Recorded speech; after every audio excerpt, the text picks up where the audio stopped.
Bonjour. Bon 24 septembre à tous, c'est la fête, non c'est la fête de rien du tout. Ça commence bien déjà. Tant de merde aujourd'hui. Ouais. Déjà, bah, ouais. travail pour moi, bon qui était chamboulé un peu, mais travail quand même. Pluie de merde. Oui, bah ça ne s'arrête pas, ça ne s'arrêtera jamais. Pourtant, les mikoshi traînaient dans les rues auprès de mon travail, avec les pauvres gosses qui soulevaient leur mikoshi avec la flotte. Oh les pauvres. Ils devaient s'amuser, ils s'étaient dit, c'était génial. Ça ne s'arrêtera donc jamais, cette pluie, c'est fatigant. C'est vrai que ça fatigue, ça donne envie de dormir, c'est vrai. C'est ça. Avant de faire le petit sujet principal, point culinaire.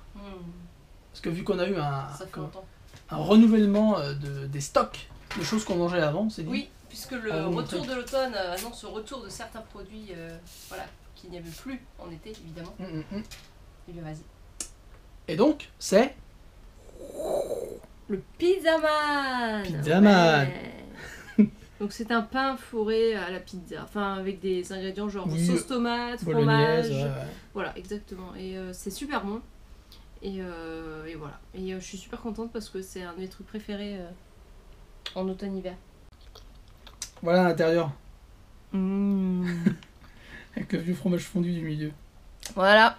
Alors il y a les man, j'ai envie de dire. Les Nikuman. Voilà, il y a plusieurs nous on connaît surtout les Nikuman et les Pizzaman, mais il y a d'autres choses. Faudra qu'on teste. Mais c'est sympa comme petit plat pour réchauffer en fait. Ça colle aux dents par contre. Le Donmaru de l'amour. Dans Donmaru d'Ikebukuro évidemment. Oui, avec Ikebukuro, puisque à côté il n'est toujours pas rouvert. Exactement. Voilà. Donc voilà, c'est tout. Et toi tu t'es pris aussi un Donmaru de l'amour. Oui. Avec ça, que je ne sais pas ce que c'est, mais j'aime bien. Il manque juste le ton d'habitude, mais ça devrait le faire. Voilà. Donc on mange. Ah, bon appétit. On se reprend après pour le sujet principal. Voilà, de retour après manger. Enfin, de retour, moi. Il y a madame qui est à la cuisine. Madame est à la cuisine, non, ça... c'est une très mauvaise image que tu es en train de donner. Et puis surtout que c'est pas forcément véridique. Non, je suis dans l'espace à côté de toi. Dans l'espace faisage de thé. Voilà. Et donc... Puisque je bois du Earl Grey. Ou alors, je peux boire du thé fruité, voilà, avec... Sans bon. Bref. Il y a des Kit Kat encore. J'ai goûté sur melon d'ailleurs. Ouais, alors j'ai goûté, moi, du coup. Gentil. Je vais vous dire gentil. Pas forcément exceptionnel. On sent le melon un peu derrière. Melon orange, pas vert. Oui, de toute façon, c'est orange. Hein, sur le oui, sur la boîte, c'est orange, oui, voilà. Donc on sent le melon, mais bon, évidemment, il y a toujours mieux. Hein. Mais quand c'est, de toute façon, les Kit Kat, c'est juste la saveur, voilà. Et donc, ce soir, devant vous, on va parler un petit peu application, voilà, pour apprendre et réviser en fait le japonais. Parce que quand vous êtes à Tokyo, si vous n'êtes pas souvent chez vous, vous êtes souvent dans les transports. Et qu'est-ce qui est intéressant, c'est d'avoir des applications pour réviser n'importe où, une application mobile. Alors, honnêtement, on n'a pas cherché à choisir les meilleures ou le truc comme ça. C'est celles qu'on utilise nous. Enfin, moi surtout, oui. Toi un peu moins, moi j'en utilise, mais c'est pas les mêmes que toi, je pense. Je leur dirai après, mais... Voilà, donc, commençons. Avec ce téléphone un peu pourri, mais c'est pas grave. Alors d'abord, Memrise. M-E-M-R-I-S-E. Donc c'est une petite application mais qui fait plusieurs langues. Elle fait anglais, japonais, espagnol, enfin elle fait beaucoup de trucs. C'est basé sur la répétition des mots. C'est-à-dire on vous apprend un mot, vous décochez les cases en bas pour dire lequel c'est. Après ça revient dans le sens inverse avec le son. Enfin bref, répétition, répétition, répétition. Donc c'est comme ça que ça va marcher. Bon, après c'est efficace, ça dépend des gens. Honnêtement, la répétition ça dépend des gens. Hein, Audrey? Oui, tout à fait. Mais l'interface de l'application est plutôt colorée, plutôt jolie. En plus, c'est assez ludique. On gagne des points, on fait pousser des petites fleurs. Enfin bref, on voyage on fait bouger la fusée. Donc ça, c'est un très bon point. Je trouve que ça donne envie d'y retourner sur l'application. C'est prêt. T'es prêt. Et donc, c'est plutôt pas mal. Après, ça vous apprendra pas la grammaire du japonais. Là, on est juste sur apprendre du vocabulaire. Et quelques phrases. Par exemple, bonjour, au revoir, merci... Enfin, des trucs comme ça, trucs de base. Ta gueule. Parce qu'en fait, on peut commencer à partir du statut débutant ou alors intermédiaire. Mais bon, tant qu'à faire, commencez par débutant. Vous verrez ce que ça donne. Au pire, vous avancez après. Et voilà, vous n'allez pas apprendre les techniques, genre comment mettre dans une phrase le fait de vouloir faire quelque chose.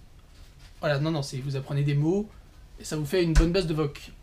Voilà, donc Memrise, pour ceux qui s'intéressent. gratuit évidemment. Ce qui est important. C'est aucune application n'est payante de base, hein, forcément. Bah, il y a des applications payantes, mais c'est pas nous, on celle qu'on va choisir. Oui, on paye pas pour. Non, c'est pas bien.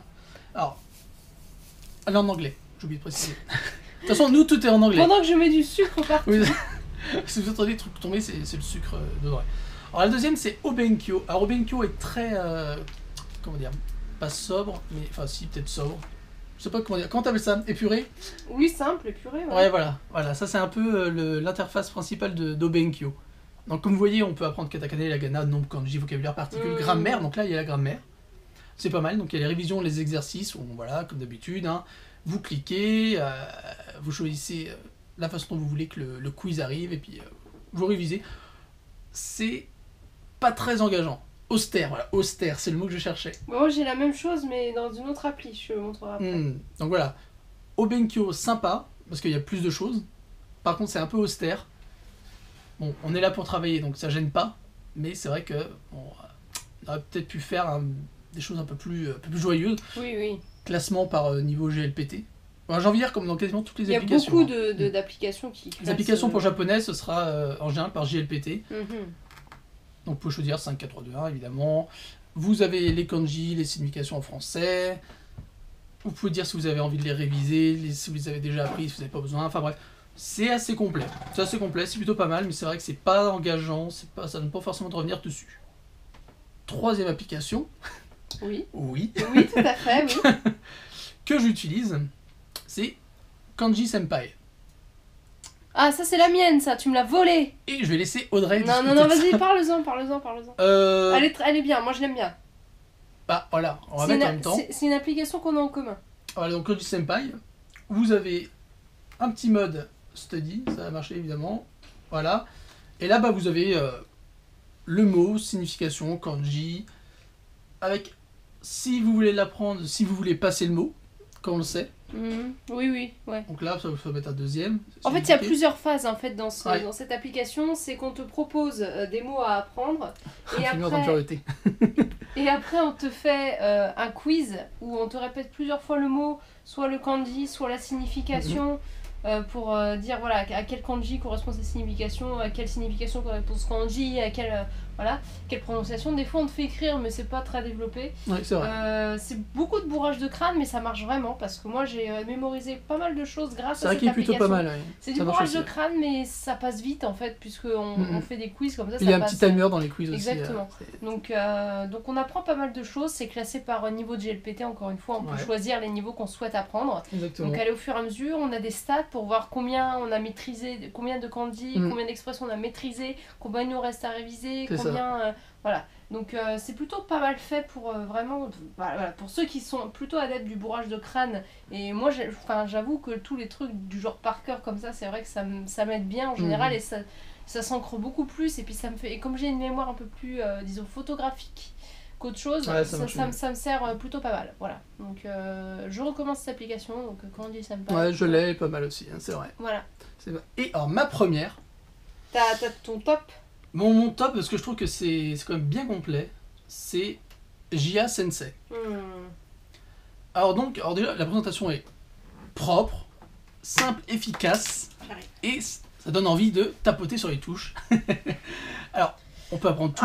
Je trouve que l'interface est assez, comment dire, on va mettre comme ça. Vieillotte, pour moi. Mais... Oui, bon, après, ça dépend des gens. Voilà. Elle est agréable, donc, oui, bon. Voilà, vous avez... Alors, déjà, ce qui est bien, c'est qu'il y a des leçons. Ton écran est crade. Oui, c'est parce que je l'ai avec des tranches de beurre et de saucisson. Alors là, ce qui est bien, c'est qu'il y a des leçons. Et ça, c'est pas mal du tout. Pas mal du tout. Et voilà, il y a 34 leçons. Mais alors, vous avez le choix. Ça, vous prenez la version gratuite. Et vous n'avez pas toutes les leçons. Ils en avaient déjà une grosse partie qui vous offre pas mal de vocabulaire, de guides de conversation, de leçons, d'apprentissage du japonais, de la grammaire, tout ça, qui est bien. Et il y a la version premium, évidemment. Bien sûr. Il faut un modèle économique. Il faut quand même financer ceux qui font les applications. Qui coûte, alors je crois que c'est 10 € si je dis pas de bêtises. Alors, c'est cher pour certains, ça vaut rien pour d'autres. Moi, je l'ai pris, parce que je me dis que sur le temps, ça m'aurait servi, et ça me sert. Et là, c'est vraiment pas mal du tout. Ouais. Vraiment excellent à utiliser, c'est simple, c'est efficace. Ouais. Là, bon, vocabulaire, on est dans le vocabulaire. Ah, vous avez apprentissage, quiz ou alors révision. C'est classé en différents allez, en différents sous-menus, si vous voulez réviser vos objectifs en I, en A, si vous voulez réviser les animaux, l'être humain, la famille, les fruits et légumes, enfin voilà. Et en plus, ça se rajoute au fur et à mesure, évidemment, que ça se met à jour, l'application. Donc, et... Alors, est-ce qu'on a entendu? Évidemment, c'est que j'éteins le téléphone, on va pas entendre. Parce que ce qui est bien, c'est que... Eh oui, il y a l'audio pour les mots. Et ça, c'est pratique quand on fait une langue étrangère.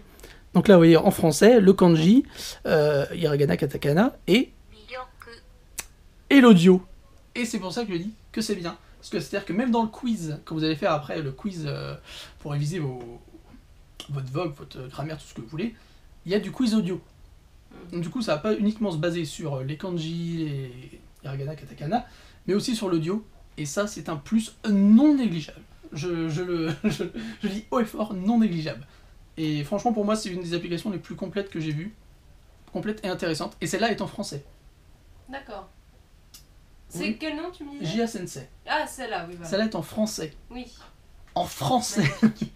Donc voilà, pour moi, c'est une application très très correcte pour réviser le japonais et apprendre de nouvelles choses sur cette langue. Voilà. As-tu quelque chose à rajouter en application? Moi, j'ai des choses. Qu'est-ce que j'ai? Comment dire? J'ai un dictionnaire qui est plutôt pas mal. Bon, c'est à partir de l'anglais toujours, donc pour ceux qui parlent pas anglais, malheureusement. Ouais. Bon, après, je pense qu'il y a des trucs en français, mais c'est vrai que le contenu anglophone étant plus abondant, voilà. Donc ça s'appelle Akebi. Et c'est un dictionnaire, tout ce qu'il y a de plus dictionnaire. Bon, c'est assez bien présenté, je trouve. En couleur, c'est joli. Voilà. Par exemple, si on cherche le mot close, on va dire, voilà, close, on sait rien. Et voilà, ça, en fait, ça te... Il y a plusieurs significations ça te donne... Oui. Ah non, c'est la base du mot avec les dérivés. Ouais, non, ça te donne pas mal de mots qui pourraient se rapprocher de cette signification. Par rapport au kanji de base, voilà, par exemple. Exactement, ou voilà. Donc, et ça dépend de l'expression que tu veux donner. Donc, voilà, donc to be shut, to close, to be, voilà. Donc, tu as énormément de choses. Et en plus, donc, on va revenir donc to close, voilà, to shut, voilà, par exemple. Fermer. Et tu as plusieurs exemples de phrases avec fermer la porte quand vous partez. Voilà. Donc là, et t'as plusieurs composants de la phrase. Ah, t'as la phrase qui est découpée, d'accord, voilà. Tu peux cliquer sur chacun des termes si vous comprenez pas un mot en japonais. Par exemple, la doa, doa. Donc la porte, donc c'est bien, des embranchements qui permettent de... Tu peux vraiment t'aider pour ta révision, quand tu lis un livre ou quand tu lis quelque chose que tu ne comprends pas, tu peux t'aider de ça, c'est vraiment pas mal fait. C'est vrai, c'est vrai. Donc je le conseille. Sinon, un dictionnaire que j'utilisais avant, que j'utilise beaucoup moins depuis que j'ai celui-là, du coup, c'est... Alors, je crois que c'est différent selon les Android ou Apple. Je sais pas si ça y est sur les deux. C'est IMI ou IMIWA, je crois. Donc, c'est pareil. C'est un dico, tu cherches. Alors, pareil, close. C'est pareil, tu vois. Donc, ça te donne des... Voilà, Chikai, c'est quand c'est prêt, tu vois. C'est pas close pour fermer. Donc, tu vois, tu as tous les termes qui pourraient se rapprocher de ce que tu veux. C'est pareil, tu cliques. Et tu as, voilà, est-ce que c'est très commun comme nom? Qu'est-ce qu'il y a comme alternative? Voilà. Culture, et pareil, là aussi, tu as des phrases. Enfin, en fait, c'est pas trop mal fait. Je vois pas pourquoi je l'utilise moins que l'autre. C'est peut-être parce que c'est un peu plus froid. Peut-être. Dans la présentation. Et là, tu as les traits, les significations de chacun des sens de lecture voilà, aussi. Voilà. Donc... avec les kunyomi, onyomi, donc les différentes prononciations, le niveau d'ILPT auquel ça correspond, et voilà quelques termes où ce terme apparaît aussi. Voilà. Donc c'est plutôt pas mal fait. Qu'est-ce qu'il y a aussi? La conjugaison. Qu'est-ce qu'il y a d'autre? C'est plus utilisation dictionnaire assez classique. Sinon, moi j'utilisais Kanji Senpai, donc c'est pareil. Et alors deux choses. Celle-là c'est de la grammaire. Donc ça s'appelle Taeskim Learning Japanese. On recommence. Oh putain. Taekims Learning Japanese. Donc voilà. Donc c'est une appli qui est écrit par un coréen apparemment. Je sais pas de quelle origine il est. Je m'en fous en fait. Mais c'est une appli qui paye vraiment pas de mine, donc tu as plusieurs leçons, donc les leçons de base, hiragana, katakana, kanji, la grammaire basique, bah, c'est surtout de la grammaire en fait, sur cette application. Donc tu as la grammaire basique, voilà. Les adjectifs, les verbes, particules, les verbes adjectifs, négatifs, les verbes, passés, les négatifs, ouais, voilà, l'essentiel ensuite, et après tu as l'avancée, pardon. Tu as la grammaire un peu avancée, et les expressions spéciales, voilà, des avancées, donc on va dire, on va prendre expression formelle, voilà, donc là tu as tout un cours en fait sur comment on utilise. Là tu as le vocabulaire, toujours une petite fiche de vocabulaire, et après on va te mettre en application les termes avec des exemples et les notions avec des exemples, voilà, c'est ça. Donc c'est plutôt pratique et il t'explique quand même bien à quoi ça correspond. Bon, pareil, c'est en anglais, mais c'est plutôt pas mal fait. Et voilà, donc tu as plusieurs notions en général par leçon, donc c'est pas mal, enfin tout qui se rapproche sur le même thème. Hein. Donc voilà, t'as quand même pas mal de contenu sur chaque leçon, voilà, c'est quand même assez long. Hein. Ouais, il y a quand même un petit pavé. Il y a beaucoup de choses, c'est comme un livre. Ouais, ça fait plus penser à un bouquin. Il a un site internet aussi, hein, donc vous pouvez aller dessus, il me semble que vous pouvez aussi... faire de ça de cette manière, mais c'est plutôt très instructif quand on veut apprendre la grammaire, et je le conseille aussi, en plus de Candy Senpai qui est pas mal, et si vous avez des problèmes de vocabulaire, si vous cherchez vos mots, vous avez Akebi, et si vous n'avez pas envie de vous galérer à apprendre le japonais forcément, que vous êtes touriste et que vous comprenez pas ce qui vous entoure, s'il y a des kanji que vous comprenez pas, s'il y a des mots que vous comprenez pas du tout, vous avez devant vous un menu où vous comprenez rien, que dalle, et ben il y a une solution pour ça, puisque Google... C'est vraiment...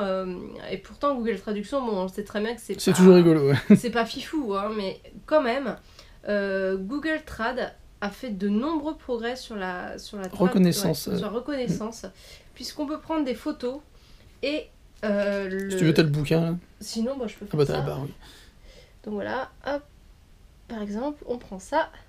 Donc là, ça a scanné Et là, ça scanne, ça reconnaît les kanji, et en fait, tout ce que tu veux traduire, tu le sélectionnes à l'aide du doigt, et voilà. Everyday of Luxury. Non, ça veut dire en fait, c'est la richesse de tous les jours. C'est en fait, c'est un Kit Kat un peu genre Kit Kat chocolaterie, c'est un peu plus huppé qu'ailleurs. Donc c'est un peu le luxe de tous les jours, voilà. Donc c'est pas tout à fait... C'est vrai que c'est pratique, non, l'utiliser... C'est pas une pertinence absolue, parce que la traduction est pas bonne en soi. Mais si vous avez un kanji qui fait chier, c'est pas mal. Par rapport au contexte, on comprend, même si la phrase n'est pas exacte. Bon, là j'ai mis par rapport à l'anglais, parce que je sais pas, je renie ma langue natale maintenant, je sais pas ce que j'aime, mais vous pouvez le faire aussi pas en français. En français, donc, c'est vrai que ça peut dépanner. Donc, et c'est franchement, ça dépanne beaucoup, parce que même si la traduction est pas dingue, on comprend sur le contexte, et ça aide, ça peut dépanner pas mal de choses sur les menus, sur les enseignes, sur pas mal de notices, sur des trucs. Moi, j'ai un contrat que j'ai signé, où j'ai pris en photo les termes, il y a beaucoup de termes que je connaissais pas parce que c'est très technique, et ben grâce à Google Trad au niveau de la photo, et ben j'ai pu comprendre ce qu'il y avait dans le contrat, en gros. Donc franchement, je suis très très très très contente de ça. Donc n'hésitez pas, je suis en train de prendre la photo à l'envers, je voulais retester. Donc un bon outil pour dépanner dans la vie quotidienne. Très très bon outil, ouais. Mais bon, quand on apprend le japonais, je suis pas sûre que ce soit très très utile. Oui, c'est vraiment pour les cas extrêmes de la vie, quoi. Après, si tu revois plusieurs expressions plusieurs fois, peut-être que ça peut t'apprendre un petit peu. Mais voilà. On va dire que c'était l'application bonus. Là, j'ai pris le truc du melon, donc Hokkaido melon, donc melon d'Hokkaido, mascarpone, cheese, voilà. Voilà, vous savez ce qu'il y a dedans. On sait ce qu'il y a dedans. Donc voilà, en fait, c'est plutôt pratique.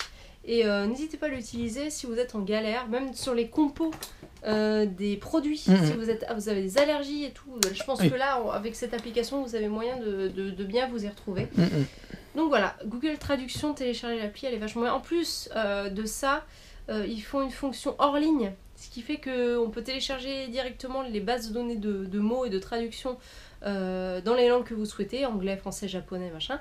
Et comme ça, vous n'avez pas besoin d'avoir une connexion pour l'utiliser, et ça, c'est franchement bien. Oh, que oui. Voilà. Voilà, c'était notre petit tour des applis qu'on utilise nous. Alors, on va pas dire les meilleures ou super utiles, c'est nos applis. Et si vous avez d'autres applis, n'hésitez pas à les donner. Partager avec les autres. Exactement.